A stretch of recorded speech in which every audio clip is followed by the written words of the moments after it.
Hi, I'm Dana Santás, a breathing, mobility, and mind-body coach in professional sports. This set of exercises I'm about to show you is designed to help you master body weight movements.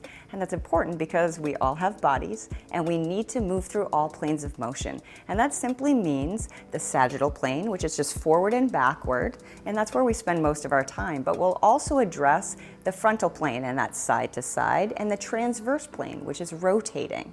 Now, practicing these 6 exercises over time is going to help you build strength, mobility, and durability. You don't need anything in order to practice these exercises unless you're on a hard surface and you might need a mat, but otherwise no weights or props are necessary. We'll begin with a simple body weight squat. You'll want to start with your feet hip distance apart, and then you're just squatting down. Now do your best to break parallel, and that just means that your hips will fall below your knees. Now, if you're not there yet, that's fine. Just go as deep as you can comfortably. We're going to perform 8 to 10 reps of this, so let's do it together. On the way down, inhale, and on the way up, exhale. That's 1, 2,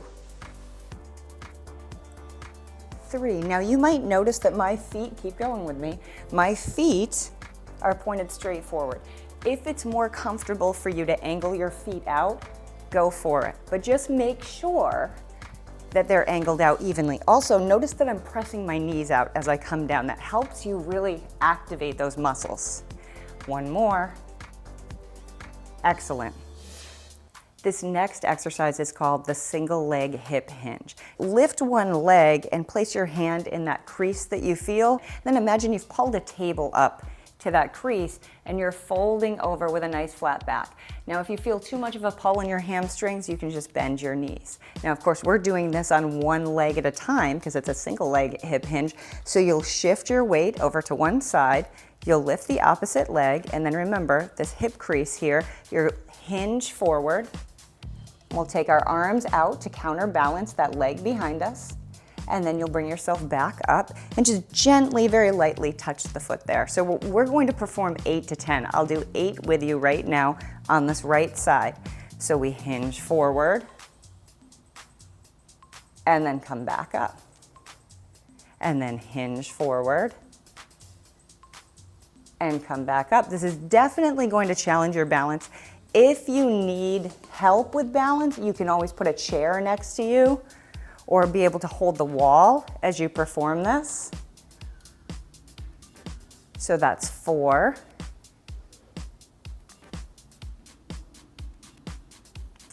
5. Remember, we want to have as flat a back as possible. And you'll notice that even I bend my leg a little bit. So that's 7. 1 more. And then that's 8. So let's go to the other side. Remember, we want to shift our body weight over our leg and then that hinge motion. Some people, especially if you're right-handed, so that's 1, you might find that your balance is more challenged on the left side.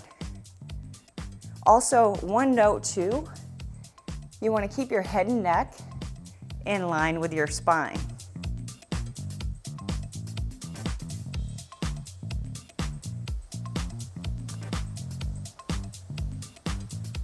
So that's 5, 6, 7,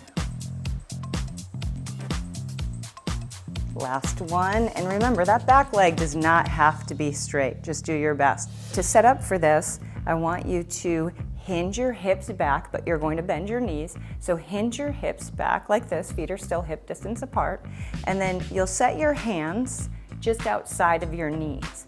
Now it's called a Y raise because you're going to be lifting your arms up into a Y. And we'll do 10 reps together. This really isn't a difficult exercise, but I want you to focus on your form and what you're feeling. You're going to feel it in your arms, but in particular, right below your shoulder blades. As you lift up into this position, you should feel some activation. So let's do 10 reps together. So here, and then back down. Here, and then back down. So 3, And notice that I pause at the top, so pause with me. 4,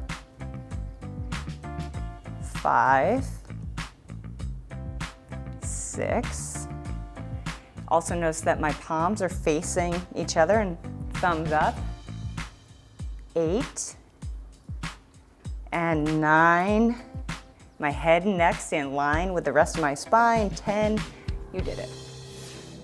This next exercise is a basic push-up. Now I know push-ups can be difficult for people who don't practice them on a regular basis, so feel free to leave your knees down if that's more comfortable for you. But we're going to be performing a tricep push-up, and that means instead of elbows out, we're going to be keeping the elbows in tight so that we feel more of the triceps, the backs of the arms. So we're doing 8 to 10 repetitions. Let's go ahead and do 8 together.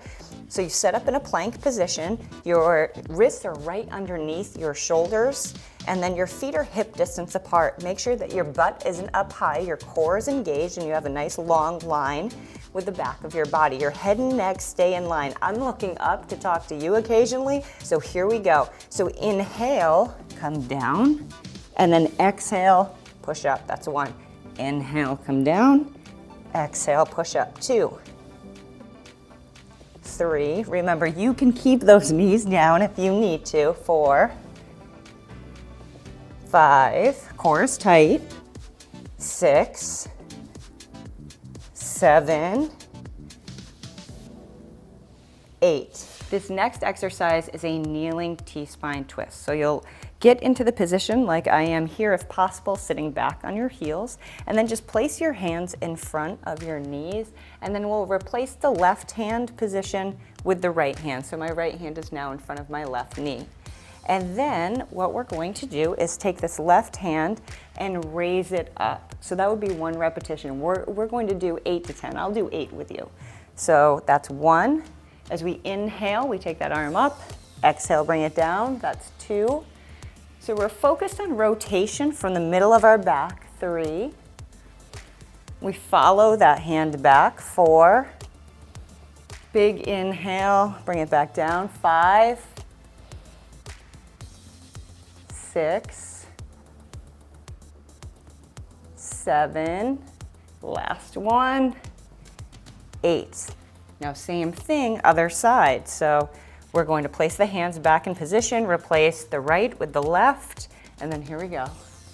1, 2. Now this left hand stays stationary so that you're not shifting, and then you're able to move more. That's 4. More from the middle of your back. 2 more reps, so that's 7. Big inhale, and then back down. That's 8. This last exercise is a side forearm plank, and it is going to challenge your core. So we're going to set up by placing our elbow directly underneath our shoulder. This is really important for shoulder health.